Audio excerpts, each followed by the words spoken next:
अक्सर ऐसा क्यों होता है कि इबादत इंसान का खुदा के साथ एक ताल्लुक़ डेवलप नहीं करती?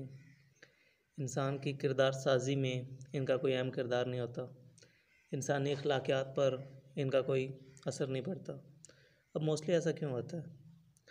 अब देखें, इस्लाम में कौन सी इबादत हैं? ज़िंदगी में एक मरतबा आपने हज करना है और वह भी साहिब इस्तिताअत पर फ़र्ज़ है।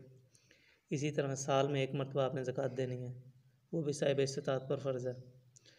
इसी तरह से आपने साल में एक माह रोज़ा रखना है। तो ये वो इबादत हैं जो आपने कभी कभी करनी होती हैं। लेकिन नमाज वो इबादत है जो आपने हर दिन 5 मरतबा करनी होती है। तो अगर खुदा के साथ ताल्लुक़ डेवलप करने में या किरदार साज़ी में किसी इबादत का अहम रोल हो सकता है तो वो नमाज का ही हो सकता है। लेकिन नमाज के साथ हमने क्या सलूक किया है? अब कुरान में क्या फरमाया गया है कि अकीमिस्सलात लिज़िक्री, नमाज कायम करो मेरी याद के लिए। लेकिन हमने क्या किया है कि जब कोई शख्स नमाज़ पढ़ना स्टार्ट करता है तो उसे कुछ चीज़ें रटवा दी जाती हैं कि ये चीज़ें आपने नमाज़ में पढ़नी है। उसे नमाज की रूह नहीं बताई जाती, उसे नमाज की असल हकीकत नहीं बताई जाती, उसे नमाज का मकसद नहीं बताया जाता। अब जो चीज़ें हम नमाज में पढ़ते हैं ये कोई मंतर नहीं है, इसका एक मतलब है, इसका एक मकसद है। अब मिसाल के तौर पर सूरह फातिहा हम हर नमाज में पढ़ते हैं, लेकिन हम कैसे पढ़ रहे होते हैं? अल्हम्दुलिल्लाहि रब्बिल आलमीन अर्रहमानिर रहीम मालिकि यौमिद्दीन। अब इस स्पीड के साथ ही आप क्या कर रहे हैं? सूरह फातिहा एक दुआ है। अब अगर आपको इसकी ट्रांसलेशन आती भी है, फिर भी अगर आप इस स्पीड के साथ पढ़ेंगे तो उसका मतलब तो लॉस्ट हो जाएगा, आपको कुछ भी हासिल नहीं होगा। तो नमाज आपकी प्रोडक्टिव तभी होगी जब एक तो जो कुछ आप पढ़ रहे हैं उसका आपको मतलब पता हो, और दूसरी चीज़ ये है कि वो अल्फाज आपके दिल से निकल रहे हों। जब अल्फाज दिल से निकलते हैं तो खुदा को आप महसूस करेंगे, खुदा के साथ एक ताल्लुक़ महसूस करेंगे।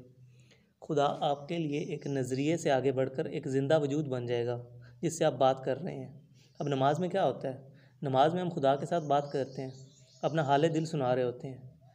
तो जब चीज़ों को आप महसूस करना स्टार्ट कर देते हैं ना, तब इंसान के अखलाकी वजूद की पाकीज़गी होती है, इंसान के अंदर एक नरमी पैदा होती है, इंसान का खुदा के साथ एक कनेक्शन डेवलप होता है, क्योंकि खुदा आपके लिए एक नज़रिए से आगे बढ़कर एक ज़िंदा हस्ती होता है। लेकिन अगर आप चीज़ों को सतही लेवल पर देख रहे हैं, फिर आप ऐसे ही कहेंगे कि जब बात की जाती है ना खुदा के साथ ताल्लुक़, खुदा के साथ कनेक्शन, तो कहा जाता है कि यार ये क्या चीज़ होती है? बस आपका एक खुदा है, उसने आपको कुछ अहकामात दे दिए हैं, उनको बस ऐसे ही मान लो। 5-10 मिनट नमाज में लगने हैं, वज़ू करें, जो आपको बताया गया है उसमें नमाज वो पढ़ें, क़याम करें, रुकू करें, सजदा करें, बस ये अहकामात मान लें। अब इसमें क्या है, खुदा के साथ ताल्लुक़, ये क्या होता है? तो अगर आपके दिल से कोई चीज़ नहीं निकल रही हो तो फिर आप कभी भी खुदा को महसूस नहीं करेंगे। अब ये जो दुआ होती है, ये हम्द होती है, ये खुदा के साथ आपके एक ताल्लुक़ का इज़हार होता है। इसका ये मतलब नहीं होता कि आप दुआ में जो कुछ मांगेंगे वो आपको मिल जाएगा। अगर इस तरह से हो तो हर शख्स यही कहेगा कि या अल्लाह मुझे पाकिस्तान का वज़ीर-ए-आज़म बना दे। तो इस तरह तो नहीं होता।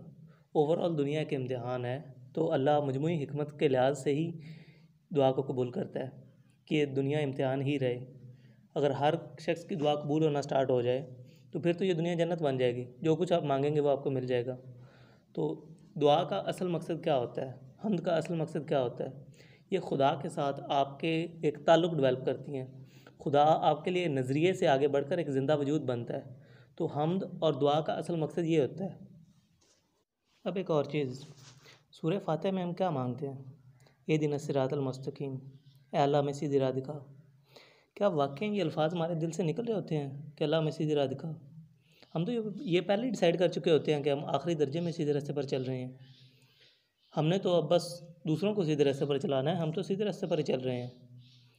तो अब ये दुआ मांगने का ये मतलब नहीं होता कि आप पहले ज़रूरी तौर पर गलत रास्ते पर हों और उस वक़्त आप ये दुआ मांगें कि अल्लाह मुझे सीधे रास्ते पर चला। सीधे रास्ते पर चलाने की दुआ का मतलब ये है कि आप अपने आप को एक आजिज़ी के मुकाम पर खड़ा कर रहे हैं।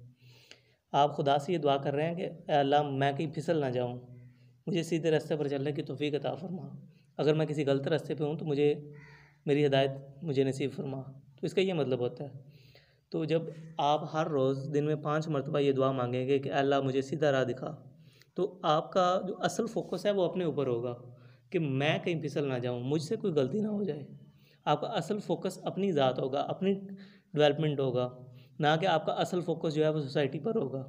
लेकिन हम तो ये पहले से ही डिसाइड कर चुके होते हैं कि हम तो आखिरी दर्जे में सीधे रास्ते पर चल रहे हैं, अब हमने दूसरों को ही बस ठीक करना है।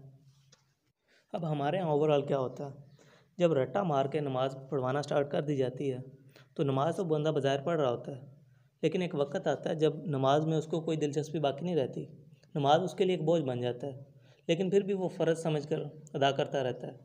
लेकिन उस नमाज से उसको कोई हासिल नहीं होता क्योंकि वो रट्टा मार के पढ़ रहा है।